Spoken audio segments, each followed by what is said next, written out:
Keep $500,000 in the wrong fund this year, and the fund company pulls roughly $5,000 out of your account, automatically, before you see the balance, before you sign anything. No bill arrives.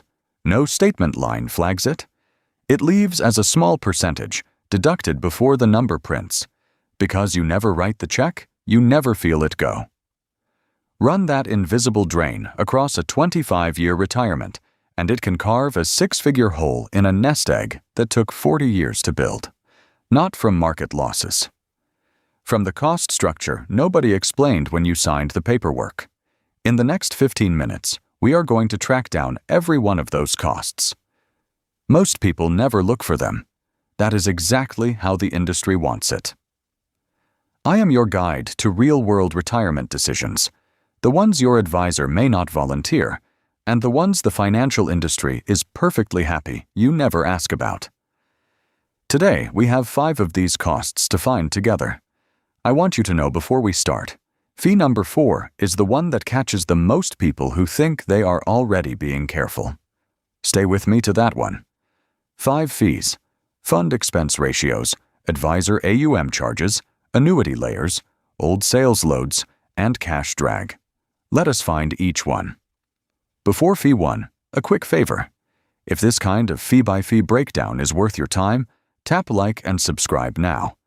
It costs you nothing, and it is how the next one finds you. Fee number 1, the fund expense ratio. If you own a mutual fund, inside your IRA, your 401k, or any brokerage account, you're paying an annual expense ratio. It is deducted daily from the fund's assets, so it never appears as a line item on your statement. You just see a slightly lower return. Here is why this matters so much in retirement. A low-cost index fund tracking the total U.S. stock market, something like the Vanguard Total Stock Market ETF, carries an expense ratio of 0.03%. Compare that to many actively managed equity funds sold through commissioned brokers, where the expense ratio often runs between 0.75 and 1.1%. That gap, roughly 1% annually, sounds small. It is not. On a $500,000 portfolio, 1% is $5,000 a year leaving your account. Every year, flat market or up market, automatically. And the research is not ambiguous. In most broad U.S. equity categories over 10-year periods, actively managed stock funds fail to beat their benchmark index more than 80% of the time, per S&P's SBIVA scorecard. Morningstar has identified fund cost as the single most reliable predictor of future fund performance. Compound that 1% gap over 20 years. A portfolio growing at 7% gross, net of a 1% fee, returns 6%. Run $500,000 at 6% for 20 years, and you end with about $1.6 million. At 7%, about $1.93 million. The difference is more than $300,000 lost to fees and the compounding those fees prevented. The fix: log into your accounts and find the expense ratio on every fund you own. If a plain stock or bond fund is above 0.3%, compare its 10-year return against its benchmark index.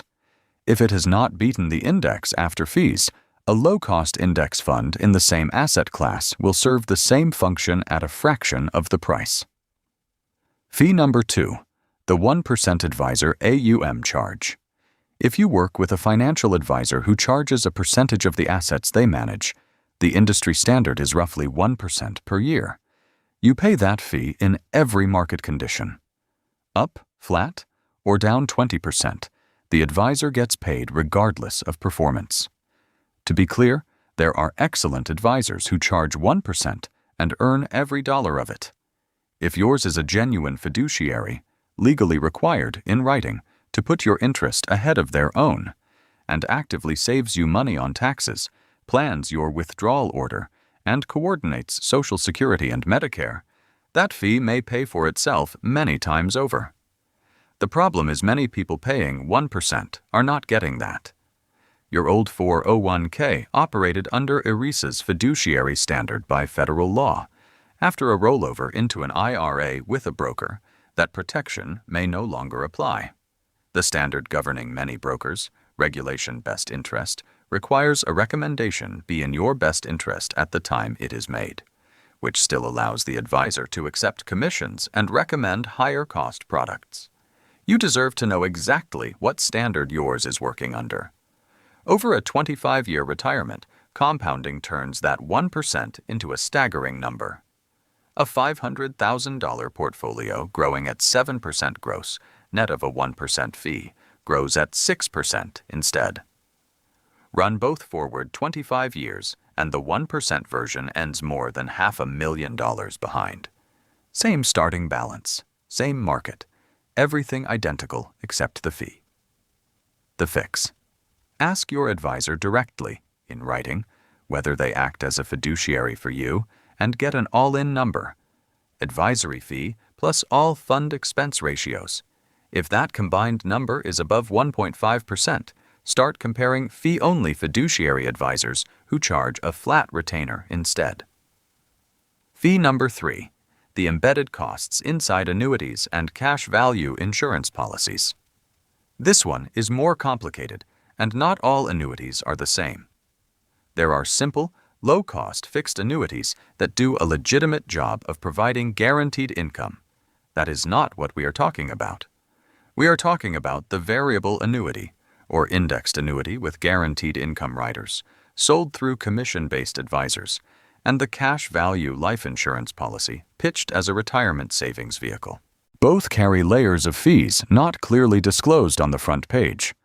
Inside a typical variable annuity, the mortality and expense risk charge, or M&E fee, runs around 1.25% per year.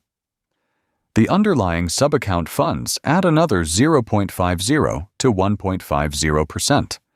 An income rider, if you have one, adds another 0.50 to 1.50%.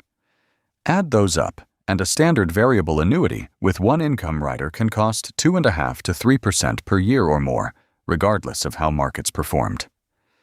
Put $300,000 in a vehicle running 2.5% versus a comparable index fund portfolio at 0.3%, and the annual cost difference is $6,600. You cannot compare the two dollar for dollar. The annuity's guarantee has real value, an index fund does not replicate. But over 20 years, that annual drag can represent well over $100,000 in lost value. I am not saying everyone in one of these products made a mistake. What I am saying is that if you have never had an independent person walk through the all-in fee structure with you, you may be paying more than you realize. The fix is not necessarily to cancel. Surrender charges can be steep, often 5 to 8% in the early years, stepping down to 0 over 6 to 8 years. So if you're still inside that window, the exit math needs care. Past the surrender period, or if the ongoing drag clearly outweighs the cost of exiting, get an independent review from a fee-only advisor with no commission stake. Fee number 4, the sales load and the 12b1 fee on older broker-sold funds. This is the one I flagged at the start. The most careful people get caught here. Many who have already cleaned up their expense ratios still have money sitting in funds bought years ago, in accounts they no longer actively manage. Those funds may still carry costs they completely forgot about, and because nobody sends a bill, it keeps going. A front-end sales load is a commission paid up front, typically 3.75 to 5.75% of the amount invested. Put $100,000 into a fund with a 5.75% load, and $5,750 goes to the broker on day one, before the fund earns a single dollar. That lost amount never compounds. At 7% annual growth over 20 years, it would have grown to roughly $22,000. On top of that, many broker-sold funds carry a 12b1 fee, an ongoing annual charge to pay the broker for distributing the fund. Class C shares often carry a full 1% every year, indefinitely. You paid the broker once to buy it, and you may still be paying every year to hold it quietly. The fix. Pull up the fund names in any account opened more than 5 years ago and look up the share class. If it is a Class C share, Carrying a 12b1 fee above 0.25%, compare the total cost against a no-load equivalent.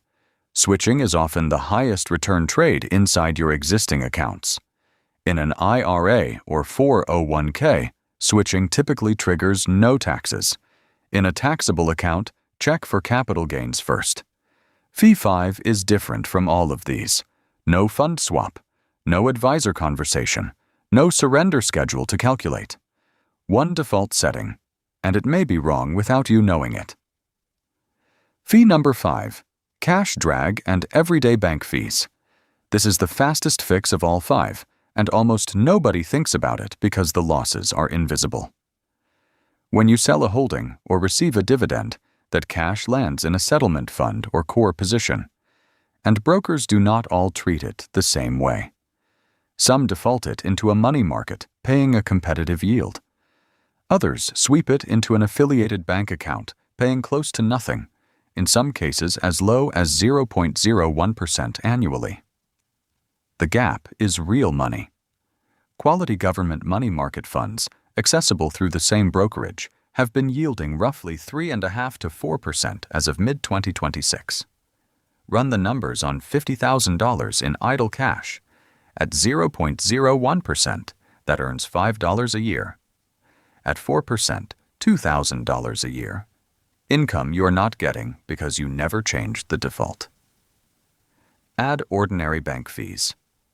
According to recent bank fee surveys, the average monthly maintenance fee at major U.S. banks now runs above $13, more than $160 a year.